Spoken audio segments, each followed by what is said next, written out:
I'm concerned, this is all about BlackRock, really, and the corporate takeover of our farmland, rather like the way that so many of our other. I mean, you could look at the high street, couldn't you? Lots and lots of small individual family businesses on the high street. Now it's completely dominated by chains, financed from God knows where. I mean, obviously, some hedge fund or private equity firm somewhere owns these things. And in fact, what they do, as we know with BlackRock, is they don't buy up just a few shares in a few companies. They buy up shares in all the companies so that they can then completely control the market by remote control, using these effectively as mafia front organisations, that are the things and the signs and the logos we see on the high street. Anyway, look, on to more serious matters, really, and Gaza and Palestine.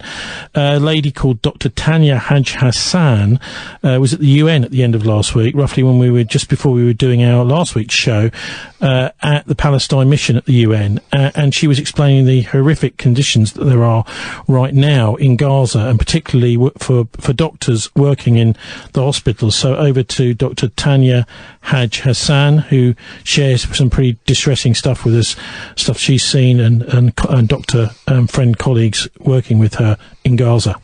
Knowing I would be here today, I asked some colleagues in Gaza if they had messages they wanted me to share with you today. I'd like to share some of them. Tell them we are tired. We are without homes, on the streets, our loved ones are gone, and we are all stories. This was a message from a young ER nurse. She's still trapped. An intensive care doctor besieged in Gaza and separated from his family told me, tell them everything you came and saw with your eyes. Tell them that I want to see my son and my wife because I really miss them. Saeed, the nurse I spoke to earlier who was detained and tortured, says to you, we are being buried. Every minute we are being buried. Every minute we disappear. Every minute we're abducted. We're experiencing things that the mind cannot even comprehend. We die and don't find anyone to bury us. I'm asking you to share my story, my whole story, with my name. I want the whole world to know that I'm a human being.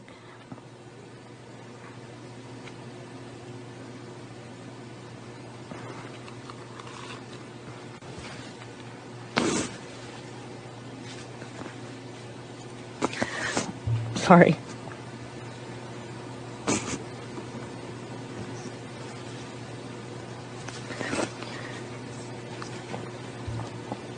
This has gone on for too long.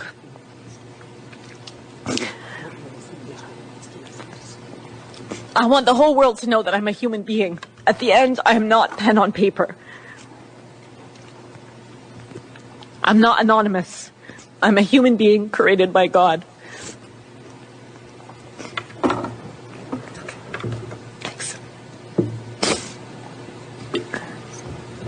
He then asks a question that I'm going to pose to you. Why aren't Palestinians the ones speaking for our cause? Why are we not there and able to speak? The Palestinian people, the people in Gaza. Why not me? Why not my neighbor? Why not my colleague? Our Palestinian colleagues are not here today because the systems we currently exist in don't recognize the value of Palestinian life. I'm going to end by some reflections from myself and my colleagues who recently came back from Gaza. I'm speaking to you today both as a member of civil society and as a healthcare worker who has witnessed firsthand the death and destruction inflicted upon the Palestinian people. We spent the last 14 months watching as the most live-streamed and documented genocide in history has been met with silence, widespread propaganda campaigns justifying the unjustifiable, silencing and discrediting those who have attempted to expose it. The eyewitnesses that have made it out alive consistently reported crimes that in any other context would have led to sanctions. But here, after 14 months of the most grave breaches of humanitarian law, gross violations of human rights, barbaric war crimes, it is met with impotence by individuals, countries, and the very institution represented by this building. One day, someone will dig up the records of our testimonies, pleading for 14 months. They will dig up the records of Palestinians covering their own genocide when international journalists were unprecedentedly banned from entering. Palestinian children setting up press conferences to tell the world that their lives mattered. We will have to reckon with that history.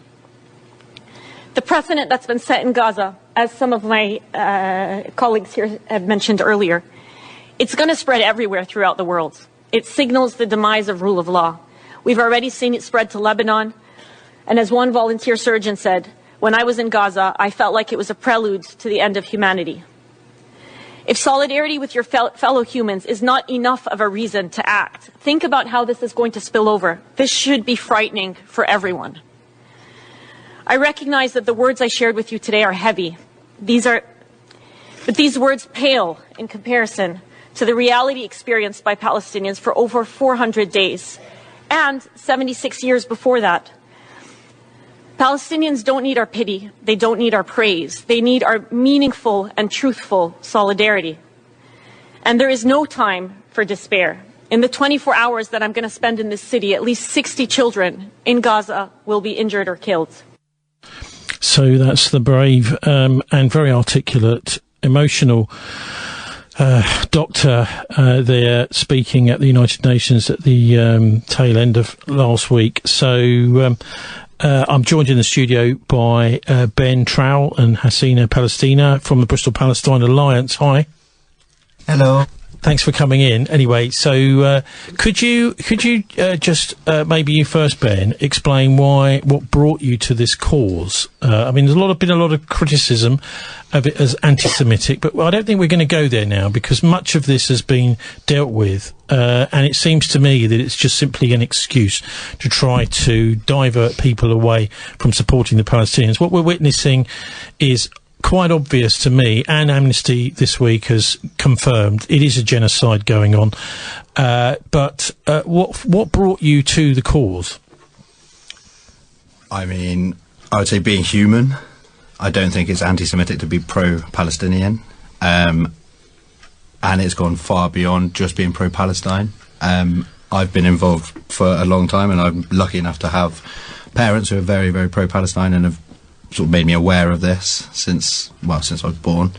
But it's just getting absolutely insane now, and it needs to stop. 76 years, she said there, that this has been going, because there's a bit of history, isn't there? There's a lot of history, yeah, and it's not complicated history. And that's what everybody wants you to believe, and that's the sort of cop-out statement and a way to shut a conversation down, but it isn't complicated to anyone who's done any research. It's really simple, and yeah, Israel doesn't belong there. Right. Well, again, that would be called an anti-Semitic statement. A lot of Jews have put their heart and soul into Israel. Maybe it's not gone the way they wanted, but you say it doesn't belong. Yeah, I do. I stand by that. Why? Because it's just insane to take a group of people. I'm not taking away from what happened to the Jews. I'm not taking anything away from that. But it's just insane to then go to the Middle East and just move a bunch of people out of their homes. Way worse than move them out of their homes, but we won't go into that. And just expect them to live alongside people who are given way more rights than them in their own homeland. It's just insanity to me. Martin, can you say something about the history here? Well, obviously, Britain has got a very major role in the history of the creation of the State of Israel. Balfour Declaration in 1917, and also the withdrawal from managing the situation in 1948. And of course, it's, in many ways, the Palestinians would be right to see the British as the main people, the state which has actually caused the most problems for them. We have a historical responsibility in this country. Now, Hasina, we just heard from Dr. Tanya Haj Hassan at the United Nations a week ago or so, saying that this is the Palestinians don't need pity, they need our solidarity. What is it that brought you to this movement? Well, similar to Ben, I've been aware of the situation. I've been, speaking out against Palestine for many years. I think and it's over a year now, and I'm sure everybody here and everyone listening is aware of what's been happening very visibly in front of our eyes. And I think this is the difference in that before you may have a select group of people who knew what was going on and were prepared to, you know, campaign and go out on marches, whereas now, you know, primary school children can see it on their screens and they're watching such grotesque brutality. Personally, and I'm sure this is the same for Ben and many people who do stand up for Palestine, is that we are disturbed by what we see. We cannot sleep, we cannot rest, we feel uneasy, and we feel there's a duty to do something, no matter how small. But, you know, I think it goes without saying that what we're all witnessing is horrific. I know we keep calling it, well, recently there's been an acknowledgement that people would like to use the word genocide, but there's also a hierarchy, I think, that needs to be called out in terms of crimes against humanity, and some people get offended by using the term Holocaust for Palestinians because their perspective is, well, that was really bad, this isn't as bad. So I think there's still an educational piece, unfortunately, that we're constantly battling against. There's a constant battle of people seeing Palestinians as equal, that their suffering matters, that their lives, you know, are as important as other lives. And I think when you stop seeing people as equal as you, that's when this is allowed to continue. And it is being allowed to continue by our leaders. And that's why us little people have to do something. Well, it's a little bit more than just being allowed to continue. They are actually profiting from it, from arms sales and this sort of thing. But that amazing doctor, give her a name again, Dr. Tanya Haj Hassan at the UN is saying it's the prelude to the end of humanity. And the fact here is that the so-called democratic West is actually supporting this genocide. Yeah, and I think get me on my high horse about the word democracy, but, you know, it's that whole thing about the West being the democratic and democracy is the right way, but that doesn't mean that there's the right decisions always made just because a lot of people vote for it, you know. And I keep going back to many conversations. Slavery was legal in this country and in the United States, and just because those countries said, yes, we had a democratic vote and it's legal, it doesn't make it right. And sometimes people like us, and people, I think more and more people who are trying to do the right thing for Palestine, are being criminalised, and this is the issue. The laws aren't there for the people, the laws aren't always just, and yes, you could say, well, it's democratic, but that's fine, but I don't think that's the right viewpoint, especially when it's hurting people. There was a child watching what's going on the television, and some children, of course, are sitting watching this, and the broadcasters are thinking, well, we better not show that because the kids could be watching. When a child says why, ask the question why, what can you say? I think that goes back to the hypocrisy, I think, and if we focus on this country in terms of the whys, I mean, every child now in school are getting taught about, you know, the horrors of South Africa, what happened in Nazi Germany, and it's terrible and nobody stopped it. But it's what's happening now, and it's the same people that turned away then. It's the same behaviour. So why? Is because people are ignoring it, like what happened to the other civilisations previously. That's, I mean, that's why. Well, that's it's not, I suppose you're right, for not the first time it's been ignored. Yeah, well, I was just going to say it's because of suppression of speech as well. So I don't like to say this, but even if you're a kind of person who can't like emote for other people and put yourselves in other people's shoes, it's here. It's literally happening here. Something I've only recently learned was about the legal like terminology and things like that. So it is legal in UK law to support Israel's genocidal and illegal acts of colonial occupation, but it is illegal in UK law to support Palestine's legal acts, and it is legal. So it's written in international law that you can carry out armed resistance under occupation, but it's illegal for us to support that. So, and I'm not saying this, but I couldn't say I support Hamas, but legally Hamas is allowed to exist and is allowed to carry out exactly what they are doing.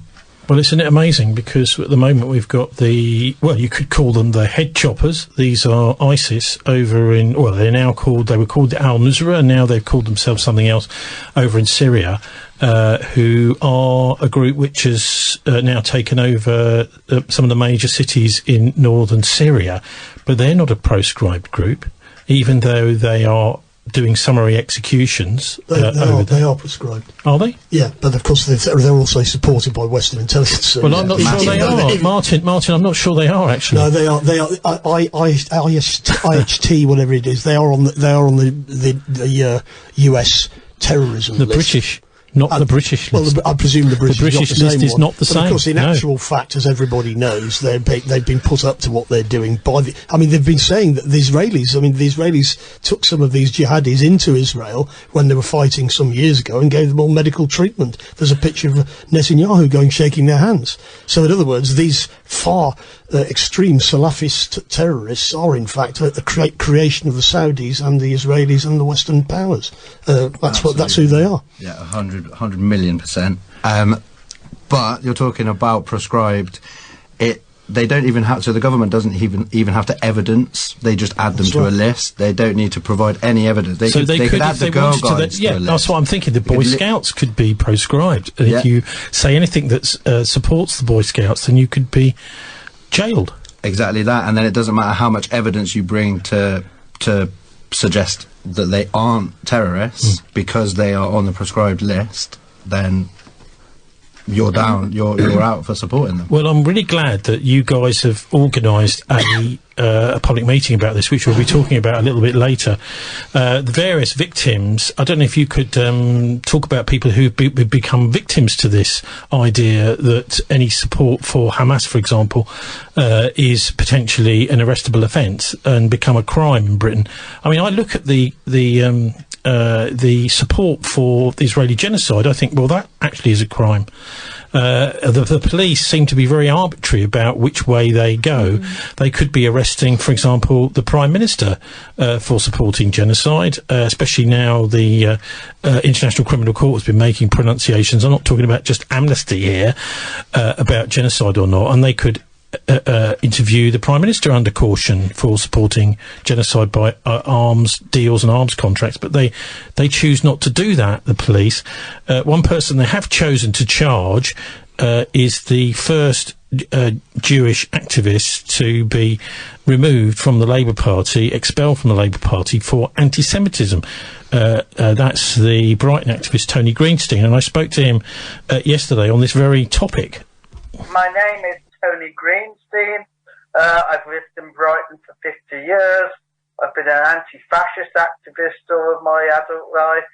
Jewish anti-Zionist activist, author of Zionism during the Holocaust, and the first Jewish person to be expelled from the Labour Party during the false anti-Semitism scares. I have been charged under Section 12(1)A of the Terrorism Act 2000 with expressing an opinion or belief in support of a prescribed organisation, which is Hamas, and being reckless as to the effect it has on people. Or, I mean, I can quote the exact parts, but that's off the top of my head. Making a supportive statement, whatever that means. So, basically, as far as I'm aware, it was giving support to the Palestinian resistance last October the 7th. Well, I mean, I'd just like to note that the news over the last few days of the Al-Nusra Front, the rebranded version, taking over the cities in northern Syria. Now, this organisation has never been proscribed by the Foreign Office, and yet they are actually your serious head choppers, these guys. Well, yes, it seems that some terrorists are our best friends, and some terrorists, which are not terrorists, are our enemies and have to be prescribed as terrorists. It's a curious mixture, but then Britain and the United States were the midwife, if you like, to ISIS in Iraq, because before the invasion of Iraq there was no ISIS, just as before the West started interfering in Afghanistan there was no Al-Qaeda. So all these terrorist groups come as a result of British and American foreign policy, and We know that Israel has been giving succor and support to ISIS and Al-Qaeda in Syria. We know that Saudi Arabia and Qatar have been supplying them with weapons, and we're pretty sure the CIA did much the same, because there are terrorists and terrorists, and as long as we're on the same side as them, then they don't get prescribed. I mean, that's the reality. So that's Brighton Brighton campaigner for Palestine, Tony Greenstein speaking there. Martin, he's making all sorts of allegations there about ISIS, al-Nusra, al-Sham and the rest of them being some kind of... they've only turned up since the illegal invasion of Iraq in 2003. So is there really evidence for the West supporting these terror groups? Well, as Robin Cook pointed out, Al-Qaeda in Arabic means the base. It was a database held in Amman in Jordan of all the Salafist terrorists, if you like, who were funneled into Afghanistan during the 1980s when the Soviet Union had invaded Afghanistan. And of course they were all a lot of what they were doing was funded by our taxes. Al-Qaeda was created by MI6 and CIA. That didn't exist. They created it along with the Mukhabarat from Saudi Arabia. And of course a lot of it was funded by heroin exports. So if you remember, the 1980s big, massive explosion of heroin on the streets of Britain, that was those guys. And of course they were being directed by MI6. Operation Cyclone was the biggest undercover operation in history, and the evidence is there. It's ludicrous. I mean, and that was before the invasion of Iraq. Yeah? Now, and of course, what we're told to believe is we created Al-Qaeda, and then somehow they went rogue and started attacking us. In actual fact, the Russian General Staff are pretty clear about what Al-Qaeda is. It's a front for Western intelligence services. If you remember, we had a fascinating interview with the person who was working with the CIA, Susan Lindauer. She got to know quite a lot about the circumstances around the Lockerbie bombing in the 1980s with this Pan Am flight that came down. She believed that there was actually a drug enforcement agency team that had been over in the Middle East investigating these drug groups that were being funded by another agency, most probably the CIA, and that was why the Lockerbie plane was brought down, because they were bringing back a whole load of evidence of this drug dealing for funding of the early stages of Al-Qaeda through Operation Cyclone. They were bringing that evidence back to the US to prosecute these people. Yes, and of course it was also used as a way to demonise Gaddafi, because he was supposedly the person who planted the bomb, although the bomb seems to have gone on in Beirut, that particular bomb, and it was probably, the stuff I've read, it was waved onto the plane, the bomb, because it was the normal drug suitcase. But of course, on this occasion, possibly. I mean, just to be clear on Lockerbie, there was also a breach in the perimeter fence at Heathrow, yes, just before that plane took off. But anyway, back to Palestine, back to the situation now. Ben, maybe you could say something about this whole idea. It's almost like some people in this country are being arrested at the moment. Tony's now been charged with this offence of supporting terrorism, and he's there himself explaining, questioning, well, why is one group a terrorist and another not? He's talking about the actions of the Israeli state actually being terrorist, attacking civilians, for example. It absolutely is. They are terrorists, 100%. And you were talking about Section 12 of the Terrorism Act. Richard Medhurst, we've had him in as a speaker for Bristol Palestine Alliance talking on the importance of being anti-Zionist. He got detained for 24 hours, I think it was. And it was under Section 12 of the Terrorism Act. I think it was when he was arriving at the airport. Yeah. But they didn't wait for him to go through customs or whatever. It was actually on the plane, I think, or they made a big song and dance out of it rather than doing it at the normal time when you would stop somebody. I do think it's all planned. None of it is that they don't have any grounds to actually prosecute people, so they are abusing the Terrorism Act to terrorise people and to scare people into silence, which is exactly what's happening to the Palestine Action activists. been seizing devices from friends and family and things. So Sarah Wilkinson has said that she believes it is to create a data network and eventually to pinpoint the people in Palestine who have been communicating and to wipe them out. So all of our rights are being completely violated in this country as well. So even if you're not someone who cares about Palestine or can care about another human being, it's going to affect you, and it is getting there. It's very close. Yeah, I mean, this situation, I mean, I can say from a journalistic point of view is extremely worrying.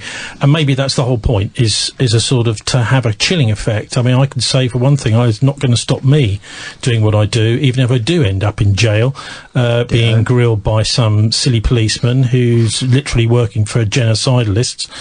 But the fact is, of course, we do have contacts in these parts of the world. Many journalists do. And it's quite obvious that the Israelis have been deliberately, along with possibly the British too, using the intelligence to specifically target individuals, satellite intelligence to follow them, electronic intelligence to follow people, to actually kill individual journalists. And I don't think it's true to have ever seen something. Hasina, this may be something for you, that we've never seen such a rate of journalists being killed. The obvious purpose for this seems to be to control the news, to control the narrative, and literally to stop evidence of criminal acts, mass criminal acts, war crimes, war of aggression, crimes against humanity, getting out, so that they can't then be prosecuted for these crimes. So this is, it seems to me, a bunch of criminals who are just trying to make sure that the evidence of their crimes is covered up by killing journalists. Yeah, I mean, I think it is evident this time that it's not only the journalists that are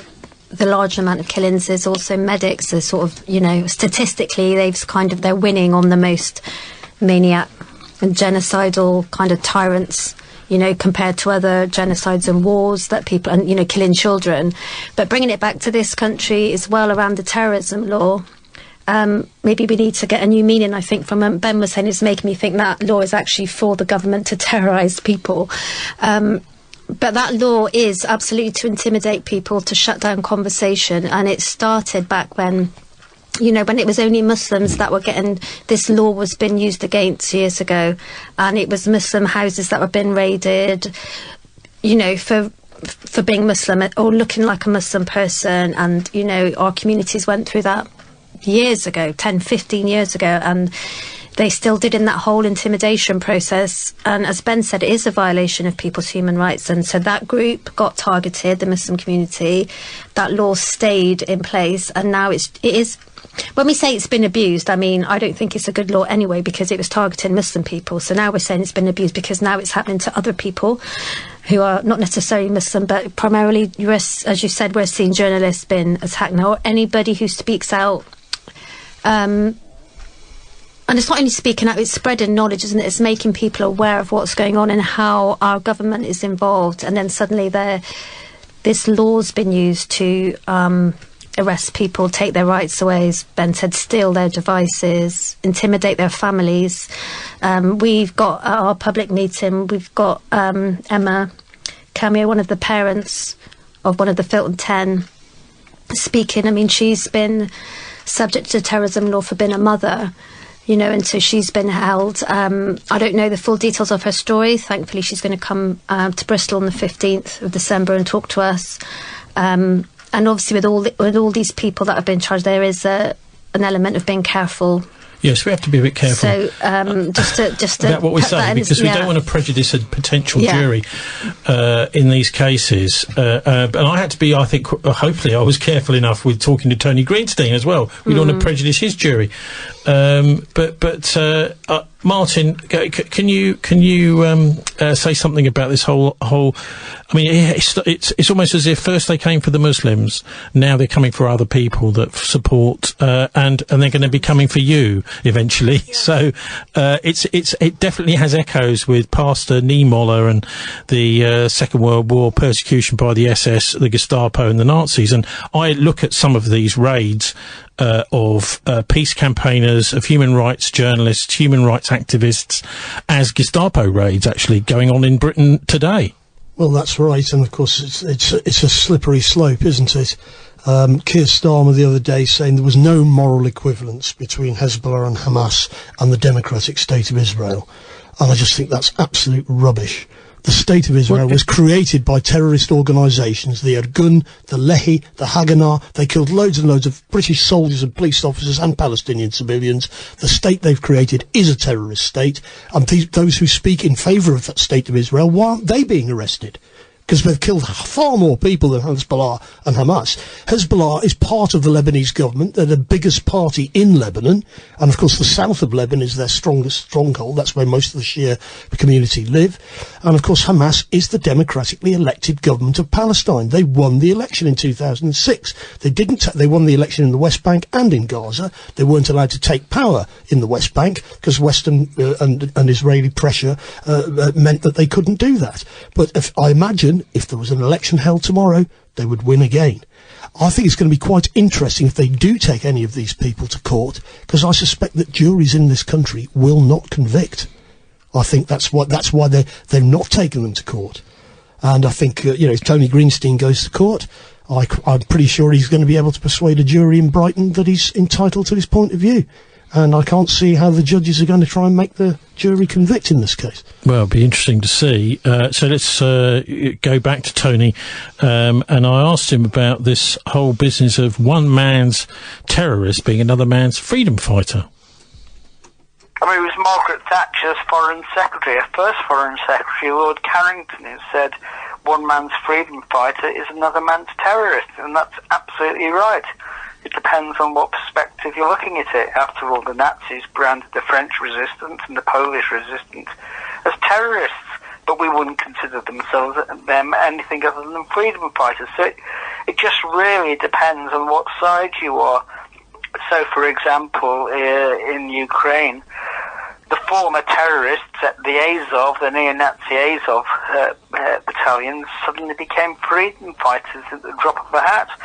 So, I mean, these things are very interchangeable, but I think we can say very clearly Hezbollah are not a terrorist group.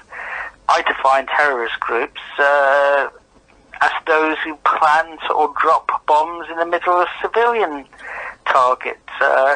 And there's no better terrorist than the Israeli state, but of course they don't brand states as terrorists. So there you have it. It's really entirely subjective.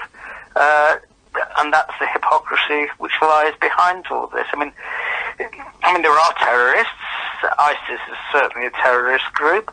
It has the Bataclan massacre was a particularly awful example. There have been other examples in Germany or was it France? Nice, that's right, where a lorry mowed down and killed 80 people. And that is a clearly terrorist event. But what's the difference between that and Israel bombing tent encampments and dropping 2,000-pound bombs in the middle of refugee camps? I mean, is that not terrorist? How come? The hypocrisy is staggering. So, but Hamas has done nothing of the kind. It's fought back against Israel with a very puny weapons, and that's its major crime. Israel is our ally, therefore Hamas is a terrorist group.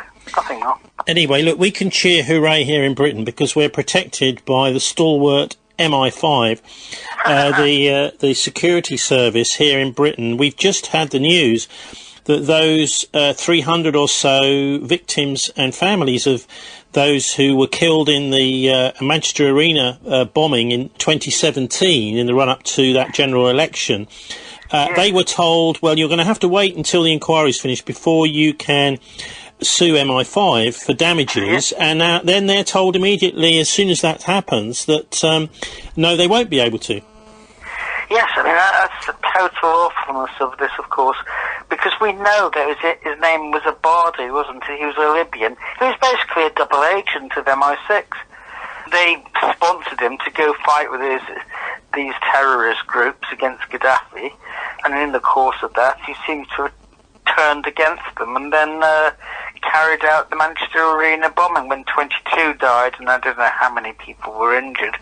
But yeah, I mean, MI5, MI6, I'm not quite sure which one, bears a heavy responsibility. And if the victims are not being allowed to sue. That is absolutely outrageous, given the guarantees that were had, and that just goes to show the depths of iniquity of the British state, the way they protect their own. There's absolutely no reason why, given it's a state involved, they're not able to sue. I wasn't aware of that, but I can believe it. Martin, it seems that MI5 aren't really doing their job here, and when they're called out for not doing their job, so they had a whole swathe, as they found out in the inquiry, of information about this Abedi guy, and just simply did nothing with it, and off he went and killed these people at the Ariana Grande concert, and the families, survivors and the families of the victims have been told no, it doesn't matter actually that they didn't do their job. Well, it's worse than that, because the Libyan Islamic Fighting Group, based mainly in Tripoli, a lot of their people were on the list of they were on the list in Amman, Jordan, of the Al-Qaeda people that were infiltrated into Afghanistan. So Tripoli in Libya was where MI6 and the CIA recruited a lot of people to go and fight in Afghanistan. And the Libyan Islamic Fighting Groups, it was David Shaler and Annie Mashon, who were MI5 officers. They realised that MI6 were planning to assassinate Gaddafi using the Libyan Islamic Fighting Group. This is in the 1990s. That's right, using the Libyan Islamic Fighting Group, whose headquarters are, of course, in Manchester. So the Libyan Islamic Fighting Group's headquarters outside Libya was in Manchester, and Abedi had been fighting in Libya under the direction of British Special Forces against the Gaddafi regime.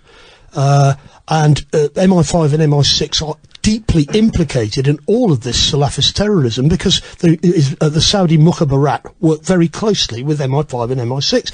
Now, we could say this with sort of independent journalists and troublemakers and so on, but of course the people who really know all about this are the Russian General Staff and intelligence services. They know all about this stuff. And of course, in actual fact, people all over the Middle East are very well aware that these extremist groups are actually directed. Look what happened in Syria. Timber Sycamore, all uncovered by Dilyana Gatasheva, the Bulgarian journalist. Yeah. And they were taking arms from Bulgaria via Azerbaijan, using a local airline, to supply weaponry to ISIS. So she went to Syria and found all this weaponry, and they've been captured from ISIS and been supplied by Bulgaria via Azerbaijan. And of course, people in MI6 know all about that. But of course, the Russian intelligence services know all about what MI6 have been up to. And of course, this is what we're on the cusp of a major confrontation across the world now, and the Palestine is the fulcrum of this whole terrible situation that we've ended up in. It's awful. Ben, you talked a bit about the Elbit people from Palestine Action. What's the state? Can you just explain what happened there and where that's all at, if you're allowed to? Yeah. So there's from the Filton 10. From the Filton 10, there were 10 people who were detained. There were 6 people, I believe, who carried out direct action, and then 4 other people who were then allegedly carried out direct action. And there were 4 additional people who were then brought in after. So that's made up the Filton 10. All of them were not charged, but all of them were brought in under the Terrorism Act, which, again, had absolutely no evidence to suggest it was terrorism. They didn't charge them with terrorism, and they're not going to be able to charge them with terrorism because it isn't terrorism. But they are abusing the Terrorism Act, quite literally. No, you see, I can remember, I'm that old, right? The 1990s, we had an action by Trident Ploughshares against the Hawk factory by BAE Systems, where 3 women got into the factory late at night, smashed up a Hawk aircraft which was destined for the dictatorship of Indonesia, and which was being used to bomb and kill people over there. and they were just arrested in the normal way, and eventually, when it came to trial about a year later, they were all told, that's fine, you can just walk out of the court because you were stopping a greater crime. It does seem as if the whole legal system has changed since those days. Nowadays, people are not allowed to explain to the jury or explain to the judge that what the equipment being manufactured in a place is being used for is a war crime, and actually to stop that happening is a duty. It's actually a duty to stop a war crime. Now, why is it, do you think, that our criminal justice system doesn't understand something as basic as that? It's almost like they're corrupt, isn't it? Yeah, it's weird. Almost like they're the bad guys.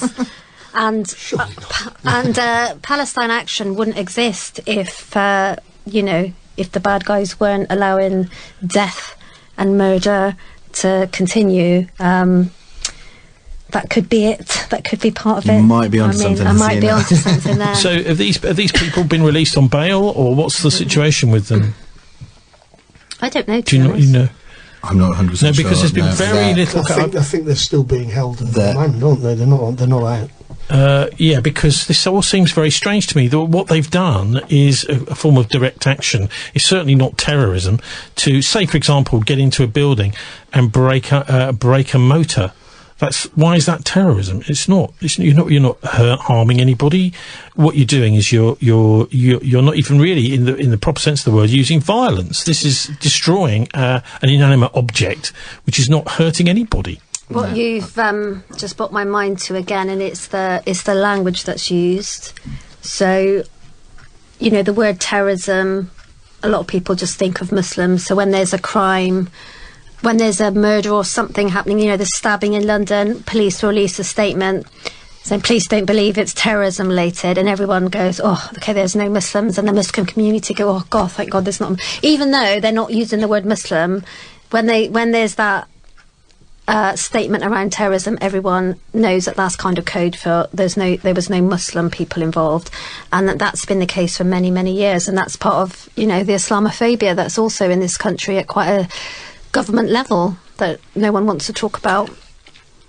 Yeah, and just to add to that as well, which Islamophobia is like insanely on the rise and documented, so is anti-Semitism, but the cases of anti-Semitism that are being brought up is, like us, we are going on hate marches supposedly, and that's all over the media, mainstream media, and we are being anti-Semitic and we're spreading hate, when it's the polar opposite. And I've been side by side with Jews. One of my best friends is Jewish.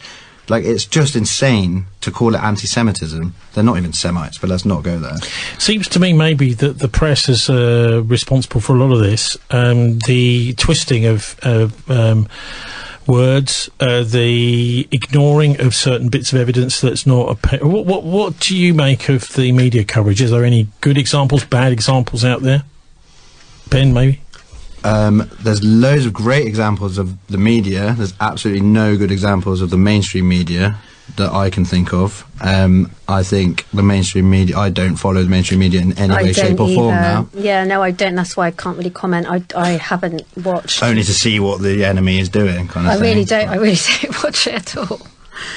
Well, I mean, for example, Sky, I think, have done a fairly good job. Sky News, some of their coverage has been, for example, last week we had a clip of a Sky report about a doctor who had been abducted by the Israelis and then killed whilst in... the Israelis said he just died, but obviously he didn't. He was killed in prison. Just died, don't they? Yeah, and so there has been some. It's only taken a year to start. Well, and also there's the question over the Sky News franchise. So they may lose their franchise to broadcast. So they are also sitting there thinking, well, did we dare to do this report? They did the report, Martin, didn't they, the other week of the Israeli football hooligans in over in Amsterdam, and yet for some reason, the Sky people then withdrew the report. They said, "Oh, this didn't happen because of the lobby, the Israel lobby, and the pressure caused them to withdraw it." So, I would single out actually the Murdoch, which Sky News is not a Murdoch outlet anymore, but the Murdoch empire for particular criticism over supporting this genocide. What do you make of the press coverage? Well, Murdoch obviously is very pro-Zionist. He's got shares in Genie Energy, which have, basically drilling for oil in the Golan Heights, which are occupied part of Syria. And his stable of, newspapers and television stations have been particularly egregious in misreporting everything that's been going on. And,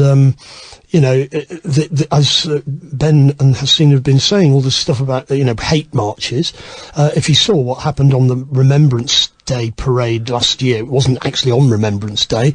There was a totally dignified, peaceful demonstration by the pro-Palestinian marchers, and Tommy Robinson and a load of coked-up young men then tried to disrupt the cenotaph ceremony and ended up fighting with the police. Now, who is the anti-Semites here? The people who are marching in peaceful solidarity with Palestine, or this bunch of thugs trying to attack police lines so that they could get at the cenotaph, where you've got the people that remembering as well they might what happened in the last war. Disgusting. So we've had an interesting visit this week by the Emir of Qatar to London. Another banquet. We had the Lord Mayor's banquet, another banquet at Buckingham Palace for the Emir of Qatar. He's been in the UK for a couple of days now. Qatar's been playing a very important role as the venue for the negotiations for the Hamas leader, who was there, and when he left Qatar, he was then assassinated. But Qatar's playing quite an important role in all this. What with Al Jazeera too, based in Qatar. I asked Tony Greenstein about this, what he thought. The king, who of course is the Crown, that is to say, the Crown Prosecution Service head, the person who's in charge of all criminal law, really, is the king. He appoints those that decide what's going to happen and what isn't going to happen within the criminal justice system in this country. And there he is sitting down with the Emir of Qatar, who's also playing a very key role in all of this. So I asked Tony Greenstein if he was a fly on the wall with the king and the Emir of Qatar chit-chatting, what they might be talking about. This week, we've had this wonderful state visit with all the pomp and ceremony and the army out in their dress uniforms, parading around, welcoming the Emir of Qatar to London. Now, Qatar's a very interesting little place. They have been hosting the negotiations for the peace in Gaza, and also, of course, they have the very powerful, wide-ranging, long-reach English language Al Jazeera, don't they? If you were a fly on the wall with the Emir and King Charles, what do you think they're chit-chatting about?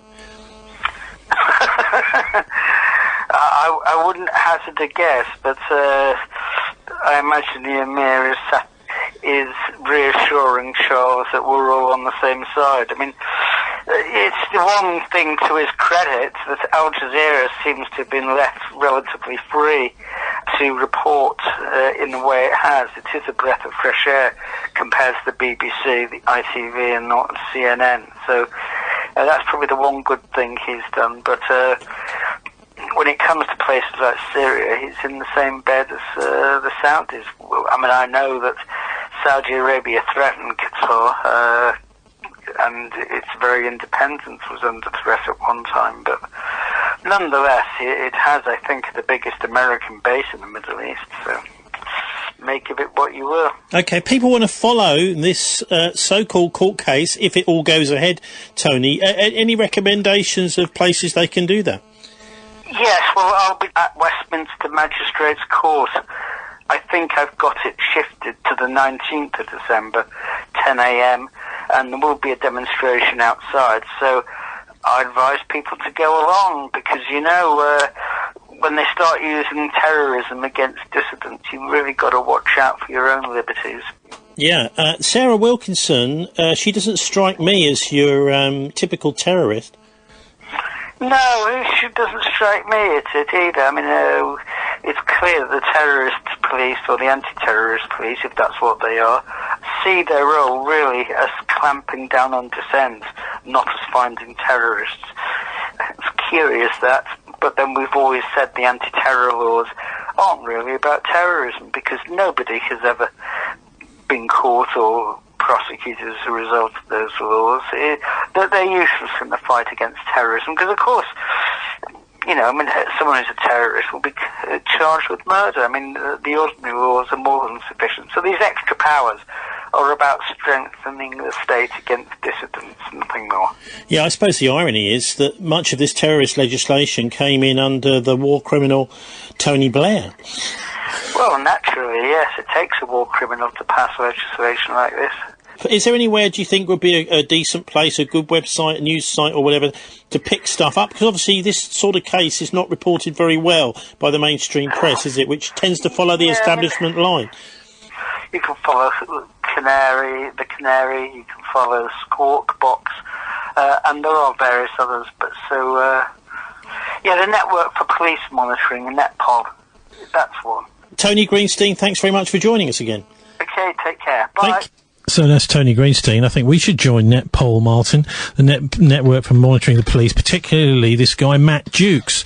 He's the Assistant Chief Constable of Metropolitan Police, he's in charge of the anti-terror branch, which also includes the Royal Protection Branch and a couple of others, these high-level diplomatic protection squads. And not only is that the branch of the Metropolitan Police which contains the killers and the rapists that we've seen recently be jailed, because I think Mark Rowley's done a pretty good job as Chief Constable Commissioner of the Met in actually getting these people finally jailed.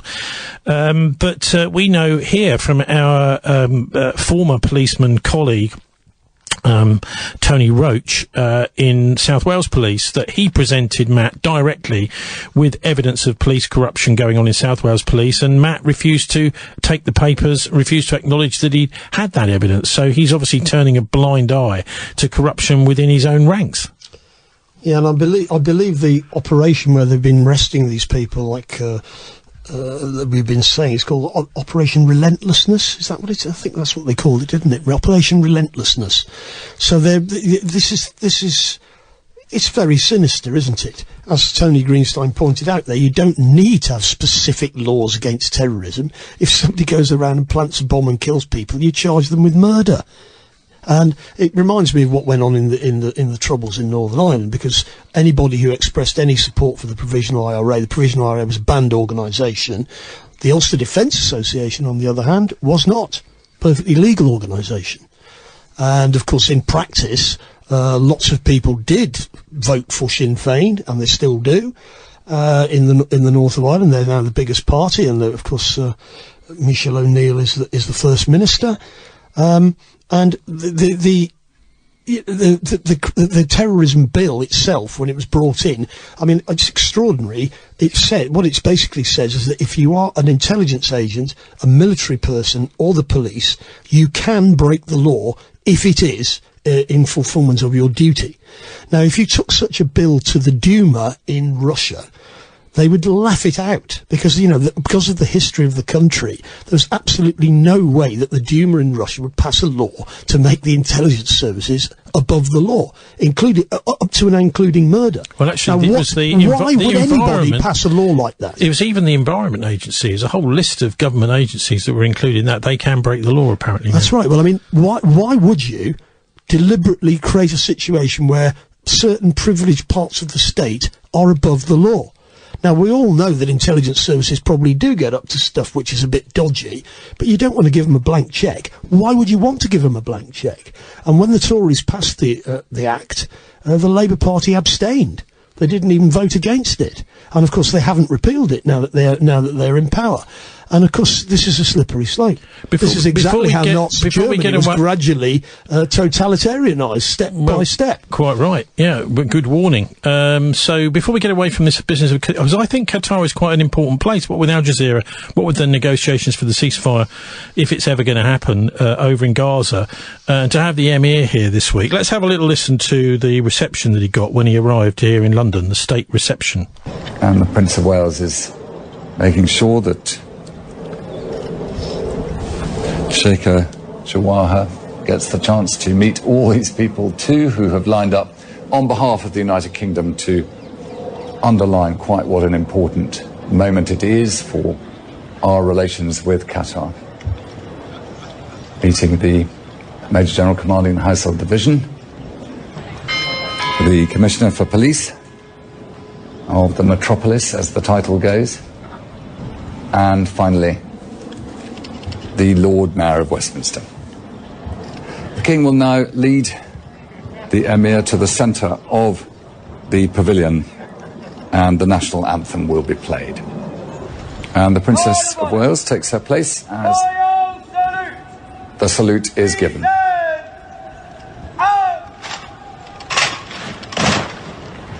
Spare you the national anthems, but that's the sort of reception the Emir of Qatar is getting, Martin. Tony Greenstein's saying, well, the reason, well, he thinks that what he might be saying to King Charles is just to reassure him that we're all on the same side.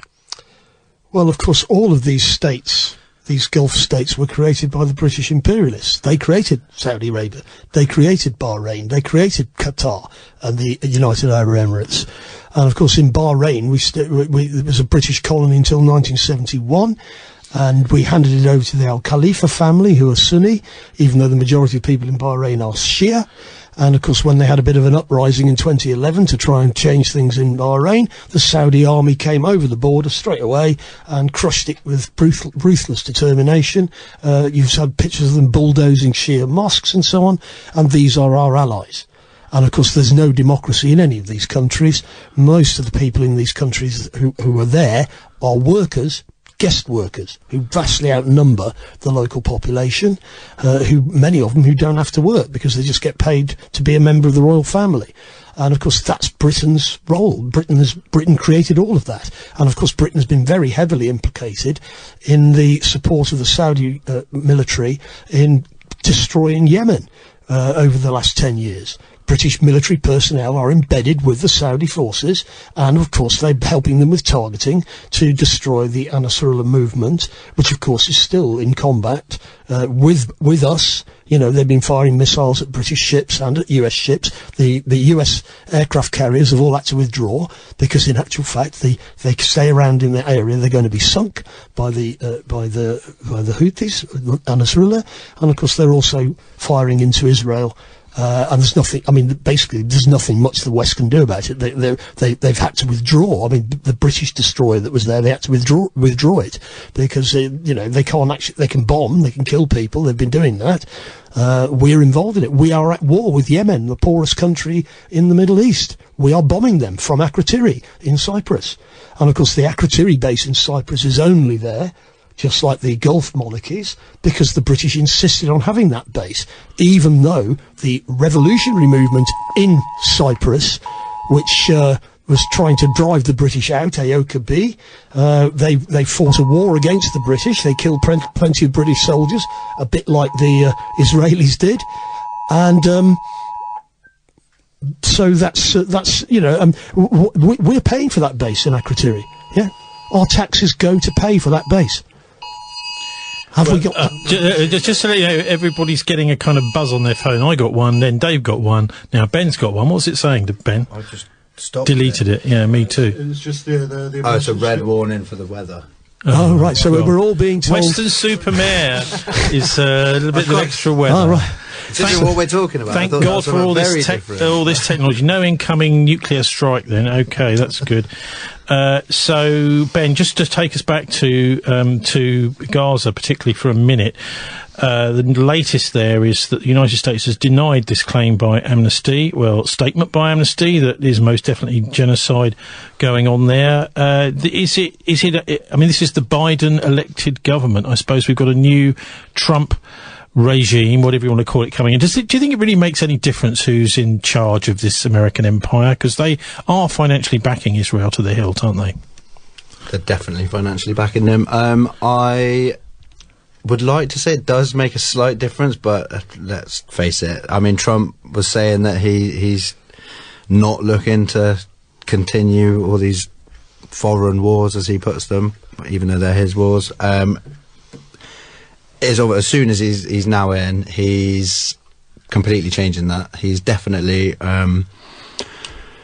given the green light for Syria, for the whole of Palestine. He's now, the West Bank is gone, is going to be completely gone.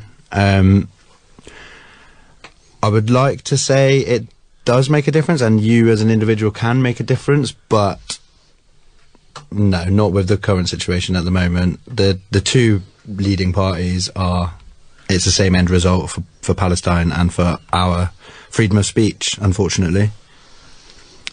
Martin, what do you make of the new Trump administration and also of this call by the Biden lot that no, there is no genocide going on there? They have at least felt it necessary to speak up against Amnesty's conclusion that there is a genocide taking place this week. Well, David Lammy, who's the British Foreign Secretary, is on the record as saying that it's not a genocide because enough people haven't been killed. But Albanese, who's the UN rapporteur on this, is saying it's not the point. If there is intention to kill people, that is a genocide. And of course the whole point of having the genocide conventions is that that's Martin's. That's my warning. Martin's Western-super-Mare wave warning. I don't want a warning. Go away. But actually, Martin's just getting his surfboard out. He's going to head down there. That's it. Yeah. Yeah, I mean, the whole point about the Genocide Convention is if there is intent to carry out a genocide, that is the point when you're supposed to intervene. You're not supposed to wait till it's happened and then prosecute people afterwards. The whole point is to stop them before they do it. And that's what needs to happen here. I think that the Israeli army is clearly a genocidal organisation. The Iranians are still to deliver their reply to the attack that was carried out on them a few weeks ago. And I would suggest that if they've got the capability, they should actually eliminate the Israeli army. If they're surrounding Gaza, if they're inside Lebanon, they've got to pull, gather their forces.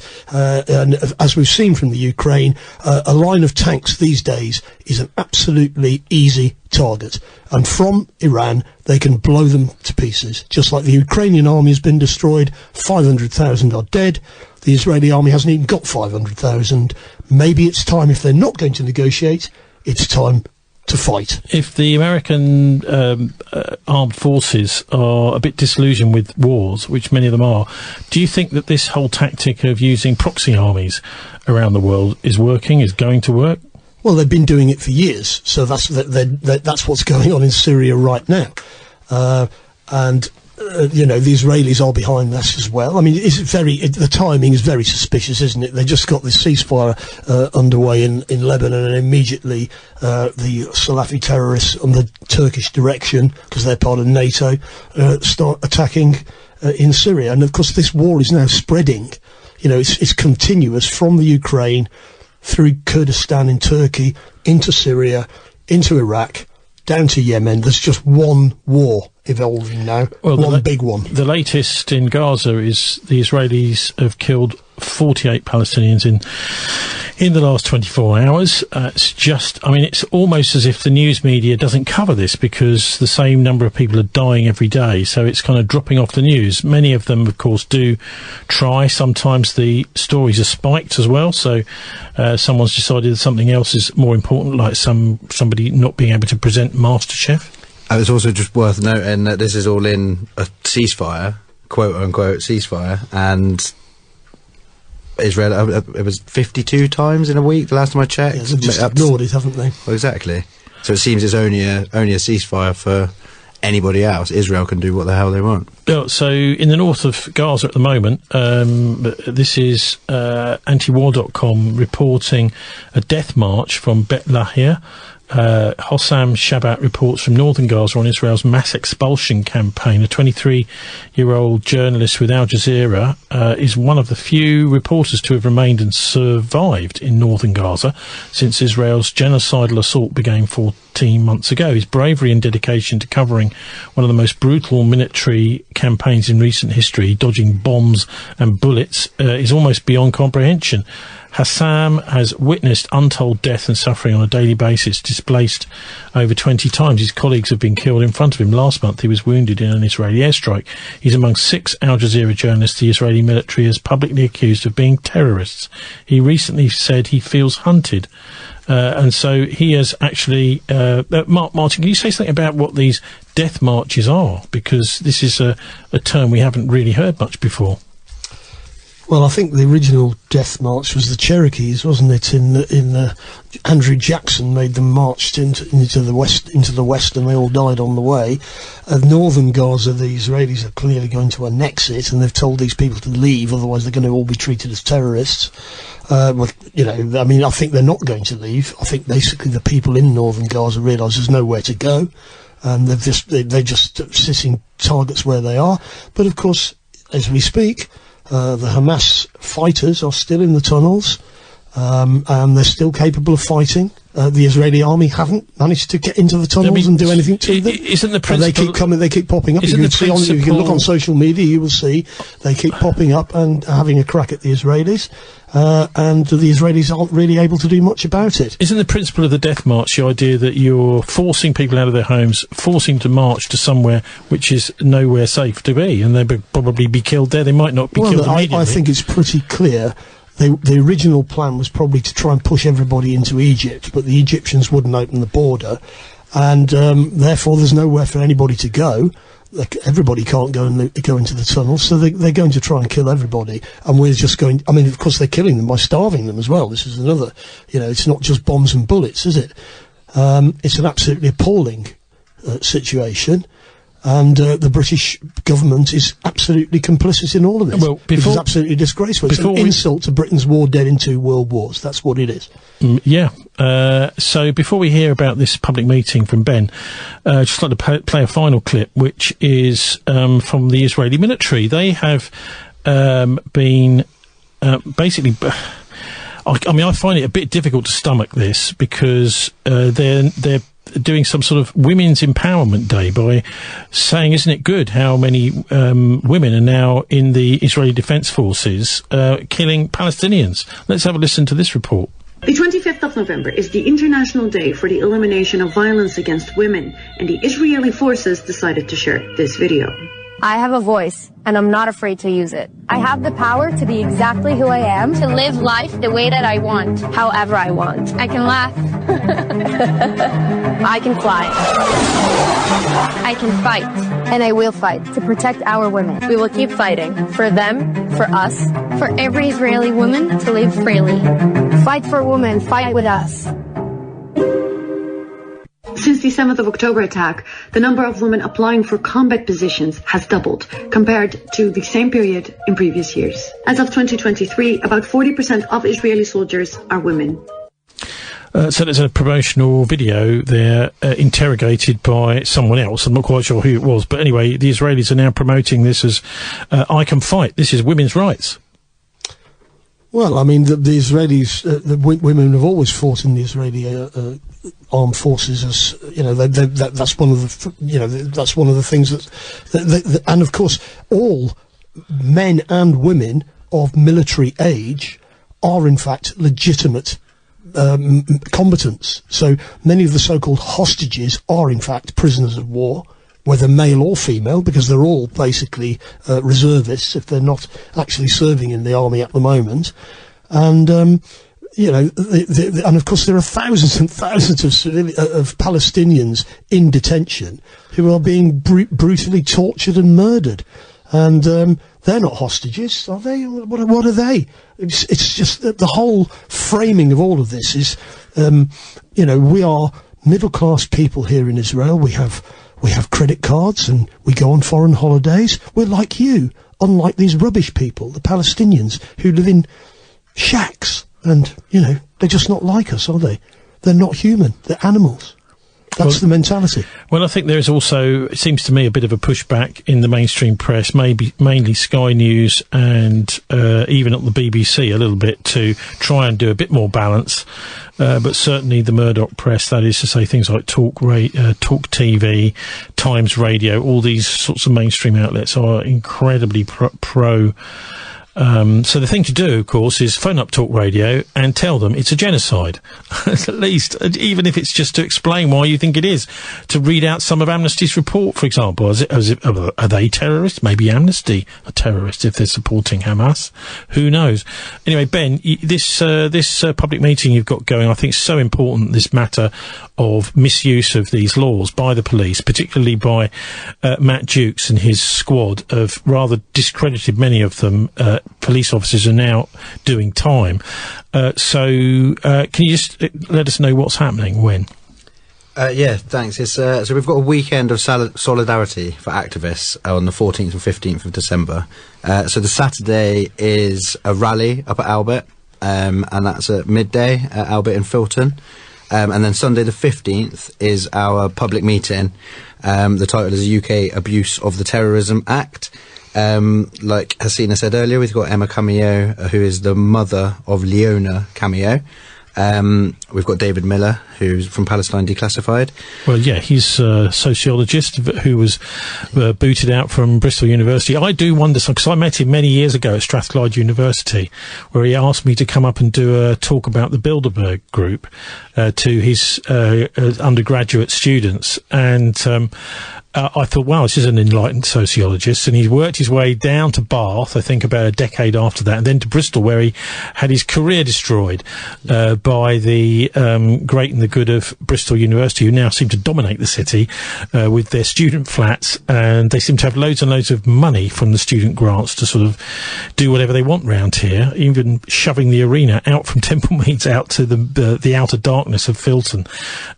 So David is a particularly interesting character. He's gone from being a sociologist and a lecturer to doing his Palestine Declassified programme on, I think it's on Press TV. Yeah, he's also, so they tried to do him for anti-Semitism, and he has been completely cleared of all charges and essentially rewritten, because you can be anti-Zionist without being anti-Semitic, and nobody knew that before. That's and right. That's now protected opinion, isn't it? Yeah. Well, I think most of us around this table probably hold that protected opinion, and so anyone thinking of doing anything about it better remember that it's a protected opinion. Thanks, David. Where is the meeting on Sunday? The meeting is to be announced. Oh, right. Right, I see. But if you... Because, of course, if you announce it too early, then somebody's going to cancel the venue. That's what's happened before, hasn't it? Yeah, or you get disruptors turning up. But yeah, you can go on our website, bristolpalestinealliance.org, and buy your tickets there. It's £5 plus booking fee. But aren't most of the people that are turning up disruptors anyway? They're good disruptors. They're good the establishment. Yeah, they're the disruptors we want to turn up. Yeah. Okay, so what about if people just wanted to join it online? Is that feasible? No, we're not doing this one online. We do have somebody joining via Zoom, but that'll be projected. That's Sarah Wilkinson, who I mentioned earlier, from who's a journalist. And then we do on the 21st. All of this, or you can see all of our events on our website. But on the 21st, we then have a march, and the title for that is "Jesus Was a Palestinian." We've got some good things planned for that. Well, that sounds fantastic. Okay, so if people want to look all this up online, if they can't hold it all in their memory, I'm the sort of person that can't do that either. Whereabouts can we go to find the details? Yeah, so if you just go to the events section of our website, which is, again, bristolpalestinealliance.org, and you can get all the information and links to buy the tickets there. Obviously, the public meeting is the only one that there's a cost for. The rally and the march the following weekend are free. Sounds absolutely fascinating, and we will, of course, be following what's happening with Tony Greenstein. That he's a bit of a formidable character in the courtroom, and I'm not sure that the jury will have very much other to say than, my goodness, what an interesting chap. Seems a bit strange to be... I mean, it seems very strange to be targeting him as a Jewish person for supporting Palestinians in the first place. That doesn't seem to have occurred to the police. Nothing anyway, about any of this makes sense, though. Just to add, finally, for people who don't have time to donate at the moment and, you know, they really can't give up any time, one thing you can do is boycott. It works. We're proving that it works. Boycott anything Israeli and anyone to do with Israel. So and where's the best place to find out what is Israeli? Yeah, so there's an app called the No Thanks app. There's also... So the BDS movement is the whole... is what it was called. And there's a website, which is BDS movement. They do now have an app, which is Boycat, I believe, off the top of my head. But yeah, there's an app called No Thanks, which has been going for a while, and that will tell you what to boycott at what times. And it is important to follow it because it's targeted boycotting. So there's times when things will come off of the list and go back on again. So it is important to keep checking it. Yeah, so, by the way, folks, this is not the... Well, they might think it's the beginning of the end of humanity. Maybe it's just the beginning of the end of the fight back of humanity. It's the start of global humanity. Okay, that's an even better way. Thanks very much, Ben Trowell from Bristol Palestine Alliance. Thanks very much for joining us. Thanks for having me.